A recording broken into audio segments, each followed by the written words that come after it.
Hey everyone, so before the episode starts, I just want to quickly show you, if you want to add the Calmsden Autodrive that I created into your save game, I'm just going to quickly show you how to do this. So in the video description right now at the bottom, there'll be a link to my Discord server, and this is what it looks like. So when you join, you'll probably see the rules here. All you need to do is go down to Autodrive, which is here. I've created a thread called Calmsden Autodrive. If you go into here, you'll see the post that I've put in. All you need to do is click this button here to download the file. It will go into your downloads folder, and then you'll basically have the file needed to add it into your save game. Now, the next step depends on if you've used Autodrive before. So you're obviously going to need the mod. So you'll download the mod. I'll also put a link to the mod in the video description as well. So you'll have to download Autodrive. If you've already got it downloaded and it'll be the first time on the save game, then you need to make sure you go into your save game. So if you'll pick Calmsden Farm, you'll pick the mods that you want, pick Autodrive, and then when you're in there, just save the game. That's all you got to do. So just make sure you jump in before you do anything else, save the game, so you've got it saved in a certain save file. So it could be number 1, number 2, number 3, any of them slots. It doesn't really matter as long as you've got the game saved with the Autodrive mod already in there. Right, so now what you'll find is you've got this Autodrive config XML file in your downloads folder, and then all you need to do then is find where you've got your Farming Simulator 22 folder. Now, this isn't where the actual game's installed, so if you've got it in Steam, it'll be somewhere else, and if you've downloaded it directly from Giants, it'll be somewhere else. This is actually in my game, so a lot of the time it's like my documents, my games, for example. I've got it in a bit different. I've got it in my G, which is my games drive, so I've got an SSD for games.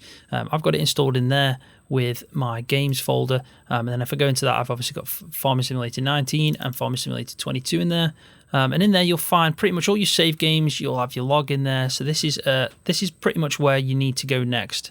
Now, depending on what save game you've obviously got, currently I've got save game 3. So let's say you're the same as me and it's number 3. It might be a completely different number. You might pick number 1 for Calmsden, whatever it is. You'll pick that folder. You'll go into there, and then you'll already see, because you've saved the game and you've already got Autodrive in there, you'll have a config file, which is that there. So all you pretty much need to do is basically copy this, and then you need to paste it into here, or you can drag it in. It doesn't really matter. Any way you can do it. But if you press paste, it'll ask you if you want to replace the file in the destination. You'll say yes, and then it's pretty much job done. I don't need to do it because I've already put it in there. This is the exact same file over here as it is here for me. So I'll just cancel that. But yeah, all you got to do is paste it into your save game folder, and then you're good to go. You'll start up the game, and you'll have all the Autodrive network that I've created, exactly the same in my video, all ready to go. So you should be good to go now. If you've got any issues with the Autodrive network, you see anything that's pretty bad that needs changing, let me know in my Discord server, and I'll have a good look at it and change it. And if I need to keep updating it, I will. But also remember that it's made for medium trailers. Probably going to have a few issues if you use a large trailer. So yeah, just edit it and make it accustomed to your save game and how you're playing on Calmsden. But hopefully everyone enjoys it. And on that note, I'll start the video.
Hello and welcome back to Farming Simulator 22 on Calmsden Farm. So, we left off from the last episode with it being pretty much pitch black at the end of the first day / first month, which was August, and we're now into the months which we're getting to the start of autumn, And yeah, we've got a lot of stuff to do. We really have. I have been busy as well, so I'll quickly just run you through a few things that I've been doing. But I have technically tried to just, get a bit of a head start. I did put all the bales away, but I think the best thing to do is probably to jump into the Hilux, and we'll go and have a quick drive around. I have put some lights down here as well, like I mentioned I would do. You'll probably just see them. Yeah, I've put a few lights down. Let's just quickly move this out of the way. There we go. It's much better when it's there. So hopefully at night time it'll look much better now.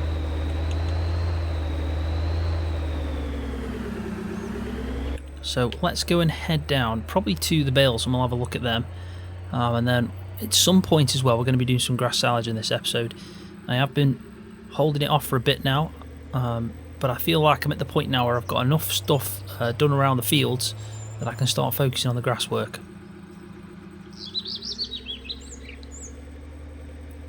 I do like that it's not a big drive at all to any of this.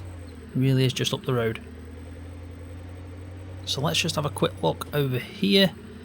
I'll talk you through the fields as well. But if we just stop here, have a quick look, you can see that I've put all the bales away from this field, so I didn't sell any of them. So this, when we were harvesting in the evening time on field 6, all the bales that I got I manually loaded onto the Richard Weston trailer, which is this one, and then I put them in here, stacked them away. And I have to say, I have been enjoying doing the manual loading with the JCB.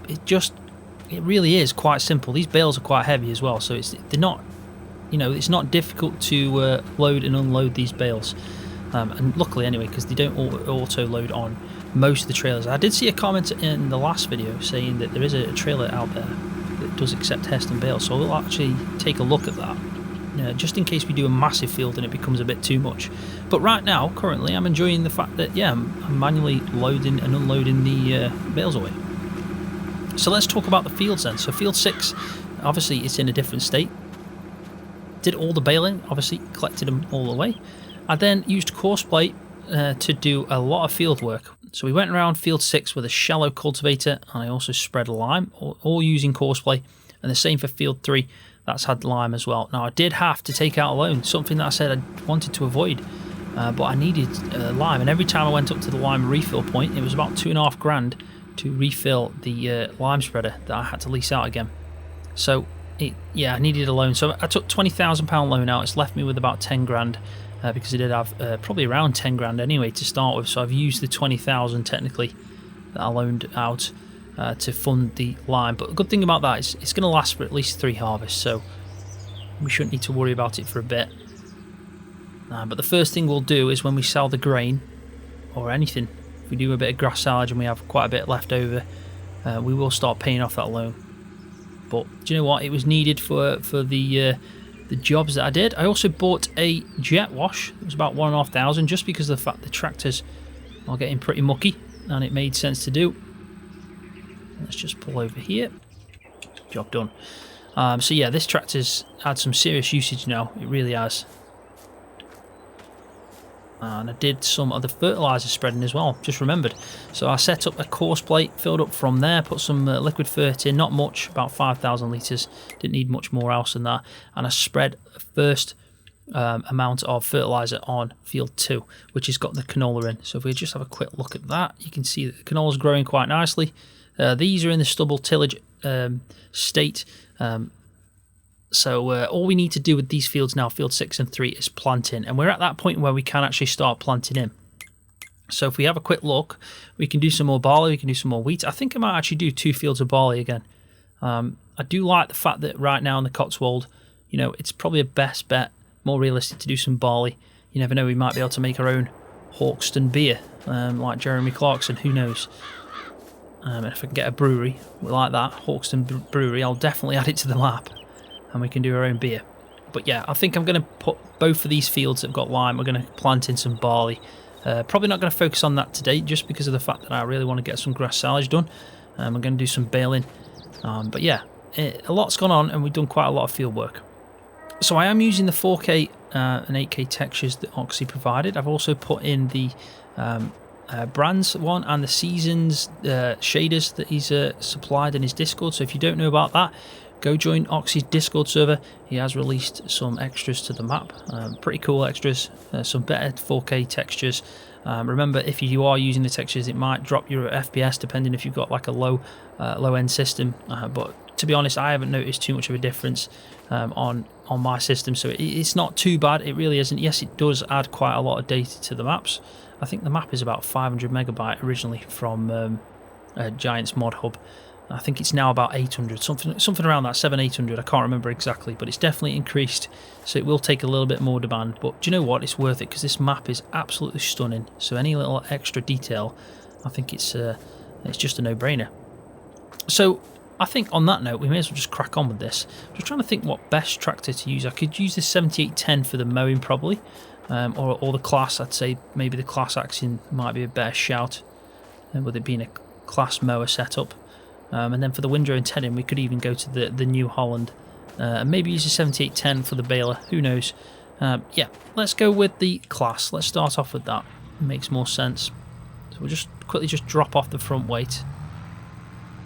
Now I have got quite a lot of fields here to do, and I'm thinking, for the sake of the video, I might just do one field, and then I'll do the other fields in between. Just so, obviously, it's not too long, but we can get to see the whole process of me starting off and finishing some grass silage bales. Because I did buy that baler, and I've been wanting to use it since I had it. So it kind of makes sense. So all the grass equipment I have parked up over here. I think it's a good spot for them. There we go, that's that. PTO and the connections. We'll lift that up. Now, I'm probably going to go for field 4 in this episode. It is the actual proper grass field that I've got.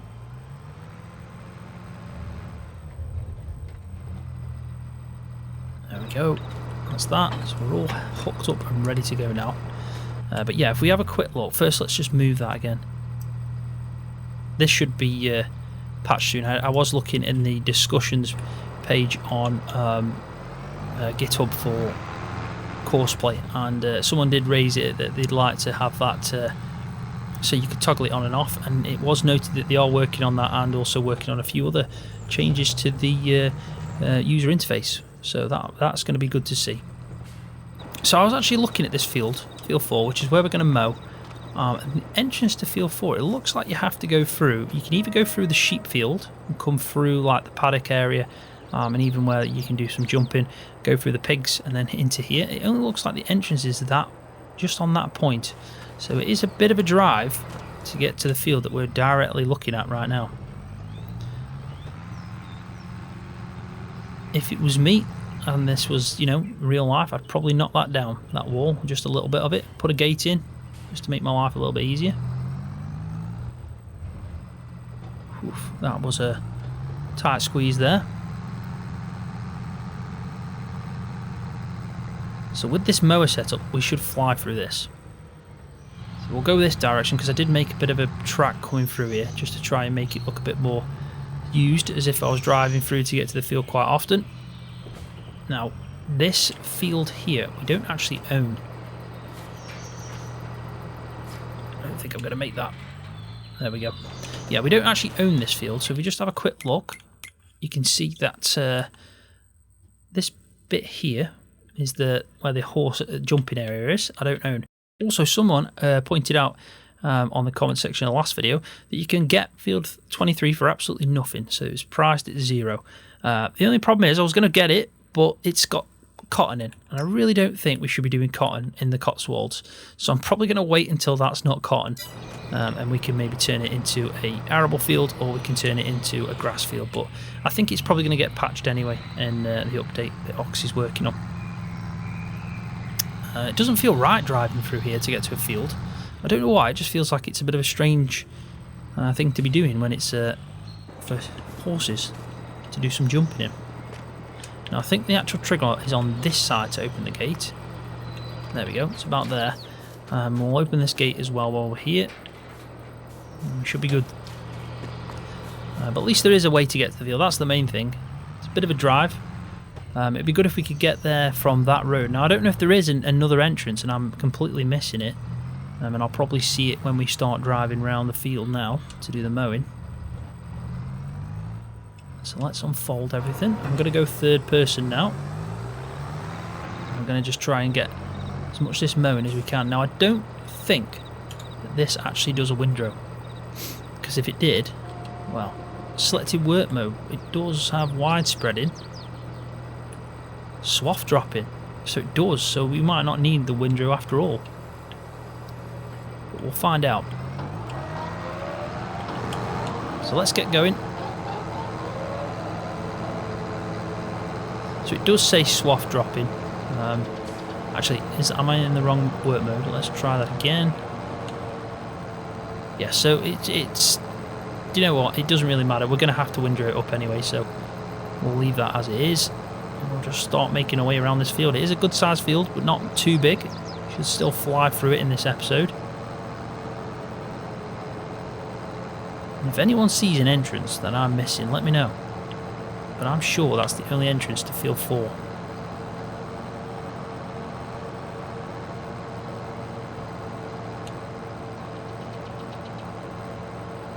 I mean, every time I keep looking around this map, it just mind blows me how good it is, even in the distance. It really does look stunning. And now that we've got the seasons shaders, I'm looking forward to see how they affect. I think it is set for like autumn and winter time. I think the summer's up fine, but I think he's changed it for that. Now we will leave a bit of a headland gap to the wall just because it's going to be problematic, and I probably shouldn't have turned as I did on the other one. I'll just make it a bit of a curved angle like that. Now I did notice as well that it does say that this field needs lime. If you try and spread lime, it won't accept it, which is what I found quite a lot on the meadow grass. So we'd have to probably plough this up and plant our own field grass if we wanted to. But I don't know how the texture looks on that. I don't know if it's the original field grass from FS22, because I kind of really do like the custom grass texture that's Oxy's put in here, and I wouldn't want to lose that, but I don't know for certain if it is. I know we can fertilise, but we can't seem to put the lime on, so it just says it needs lime. Now, from what I understand, lime doesn't really have an effect on grass. I might be wrong, I might be completely wrong there, but I feel like it doesn't have an effect. So I think it's just showing as it needs lime, but it really probably doesn't need lime. But as long as we can fertilise it, I think that's all that matters. But right now, if we just have a quick look, you can see that the yield bonus is at 38% because of the fact we haven't got any fertiliser on it. And if we did put fertiliser on it, it'd probably be really high anyway, so it'd still be good enough to get a good amount of grass from it.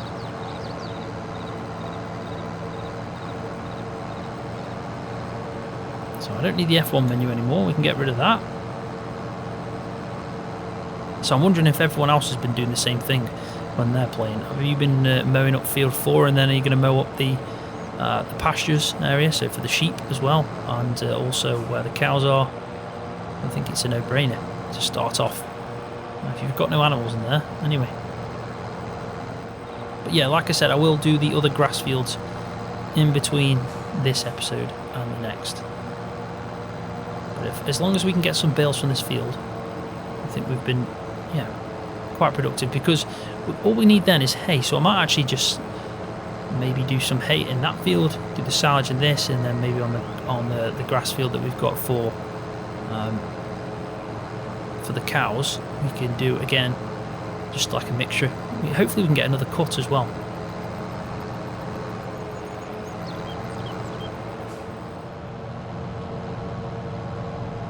So I'm just doing the up and down roads now.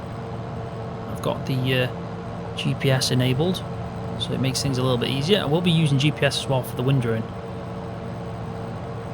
and probably the tedding, just to make things easy. It's not too important on the tedding because you can always see the change in texture, but I do like the fact that you can always go in cab when you've got the GPS enabled. And we've got so many good options now for GPS.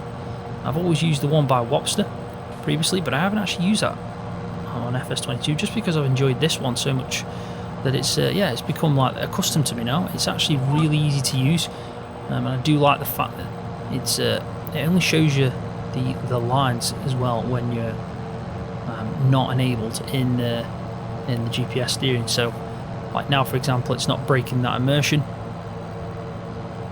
and it means I can stay in cab view. It's really good for harvesting as well.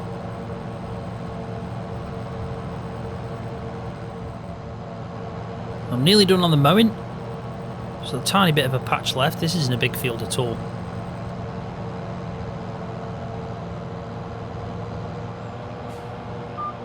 It is just the right size, I think. There is a lot of other fields though that we could expand out to when it comes to the grass work, and I do want to try and get a big dairy farm set up. So we're going to need quite a lot of grass. Even though now on FS22 we don't feed silage directly to the cows, it is quite a major part in the TMR, which is where you want to go if you're doing dairy, because that's how you get the most milk. And yeah, milk can be a massive earner, it really can. So I think now is a perfect time for me to do a montage. So enjoy the montage, and I'll cut back in when we're about to probably load in the bales.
Right, so welcome back.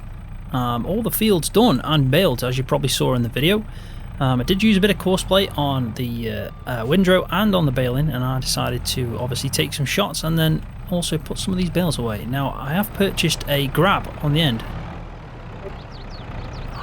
Because I'm trying to play slightly realistic, obviously I need to have a grab that doesn't pierce the bale, because it's got a wrap on, and the last thing you want to do is pierce the bale. But it is quite problematic because you drop it in, you need to make sure you leave enough space, which I think I've done this time, to open it up, and there we go. So yeah, I just need to make sure I leave a bit of space in between as I'm loading these on. Right, so obviously this is going to be a bit of a job. I think I got 33 bales, so it's not bad at all. Let me just actually look at the size of the bale, because I didn't look at that. So they're only 3,500 litres, unfortunately, so I went with the small one, and I couldn't change it on that baler unless I missed it. So if anyone else is using the Mikhail baler, let me know if you can actually change the size, because 3,500 is quite small, and it means that we're going to be throwing out bales left, right and centre, which means it's going to be more manual handling for me when it comes to trying to load and unload these bales. There we go, that's that one done. Just about, nearly clipped the other bale. But yeah, I have to leave a bit of a gap in between on them. It might be a good idea at some point investing in an autoload for the round bales, just because if we're going to be throwing out bales at 3,500 litres, we're going to get a serious amount, because I want to do what, 2 more fields at least, grass fields now, in between this episode and the next. Whoa, didn't want that one. And the reason I actually pick it up from the top because I thought it would be easier, but let's just try it like this, like you're supposed to. So I'm hoping that's enough of a gap. We don't want to do too much. Oof, there we go, just about. I mean, it'd be so much easier if we just pierce these bales. It really would. But most of the grabs, unless you grab them from the top, then again, if I grab them from the top, I'm still going to go around the side of the bale, which means that I'm going to clip. So I'm probably going to aim at maybe stacking this 3 high. I think it can handle putting 3 rows on in height. Hopefully, anyway. I mean, we need the space because of the amount of bales that we're throwing onto here.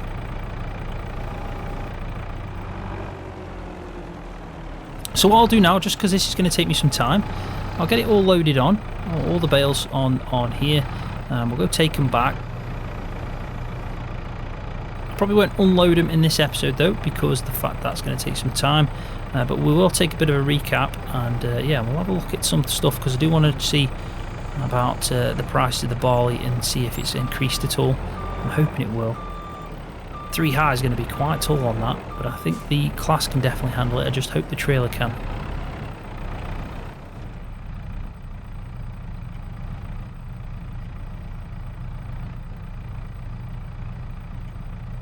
I think that'll be fine there. I think that's job done. Well, that is a hefty load on that trailer. It really is. I did go and get the front weight for the class because I thought it'd just be a bit unfair on it if I didn't. So yeah, as you can see, it looks pretty heavy. That does, definitely. That is a definite heavy load. Let's have a look. If we do that and strap it again, you can see that I've got 115,000 litres of silage on the back of this trailer. So let's go and take this up to the cow farm, which is where I'm going to store it. Now I do think that this is going to be plenty. That's not going to work, is it? Let's go and swing this around. So now this is a better angle to come from. I am going to leave the baler there and the windrow, because I am going to need to use that in between this episode and the next, in the field just to the left here. Now we do need to take a time with this, because this is probably prone to tipping. I'm hoping it's not too bad. It's a bit bumpy here. Just about getting by, aren't we? There we go. I think that's about right. Now they do look black, don't they? Have you noticed they're like jet black, which is what I picked. I probably prefer the original black, in all honesty. They're like a bit too much, so I will change that colour. But you know what? I think this is a good going yield for one field, definitely. I'm not going to sell any of it, like I said. I am going to keep it, and I will take the JCB down probably after the episode and unload them. And then the rest that I do, I'm probably going to pick up and store some of them, but depends how many we've got, really. At the end of the day, we're not going to have that many cows to start off with. And I would like to make some hay, so maybe it is a good idea, instead of taking the risk, just to do maybe this field here to the right with hay. We'll do another field of silage, and yeah, we'll do one field of hay. I think that's a good idea. And then at least we've got everything we need to make TMR for some cows when we get them. But I will sell some of the silage, actually, because this is enough for the amount that we're going to need. 115,000 litres of silage is definitely enough. And we'll probably get half of that in hay. So we'll definitely have enough feed. We've got enough straw, so we may as well sell some to try and make some money back, and we could even pay off the loan. Maybe that's a good idea. But look at the texture of the grass after it's cut. I do like it in FS22. I think it's much more realistic. It's definitely improved. You can see that it's actually chopped grass now. It does make a difference. So we'll need to put some fertilizer on this. It says it's 50% fertilized. That's what it said. So let's just have a quick look at this in the field. If we go to stick grass on, this one will be harvested. I missed a tiny bit there. Let's go to that. It says it needs lime, and it does say that it's fertilized. So it must have been fully fertilized beforehand, which is interesting, because that means if we look at this, it definitely needs lime. We're going to have to find a way of putting the lime on. Maybe it's a good time to put the lime on now, because of the fact that we've chopped it and it's harvested. So I'll have a quick look at that, because I do want to try and optimize these grass fields, and I also want to find out if I do plant in my own, will it be the texture of FS22 of the actual pasture grass, or will it stay as Oxy's custom texture? Because that will make a difference in my decision of what to do, even though it does give you more yield. So it has gone up, as you can see. That's definitely increased, and the barley has slightly increased as well. So we're on the rise, but I am going to wait it out until January. I'm going to try and sell the grass silage that we do off the next field straight away. I will make them bales in between this episode and the next, and I'll get them all ready. But I won't sell them until the next episode, so you can see how much money I generate. We can hopefully pay off the loan then as well. But we will save the grain types until January, where it says it's going to be the best, because in them winter months we're not going to have much to do. Looking at the fields as well, I do need to get the probably the barley in the ground. So again, I could wait until the next episode for that and carry on in this game day. If I get enough time with the hay and the grass. If not, we'll do it in the next in-game day, but I think maybe that could be something I focus on in the next episode, with also doing some hay. But I will do the silage in between. You've already seen me do some silage in 4, so if I do some silage in field 31, I'll probably just do that in between. But then in the next episode, we'll try and focus on getting the barley in the ground, even if we use coarse play for that. And then I'll do some hay as well in field 15. So on that note, I am going to leave the video there. Thanks for watching. I really do appreciate it. If you've enjoyed it, please give it a thumbs up, because that does help my channel out. And if you're new, don't forget to hit that subscribe button for more videos just like this one on Farming Simulator.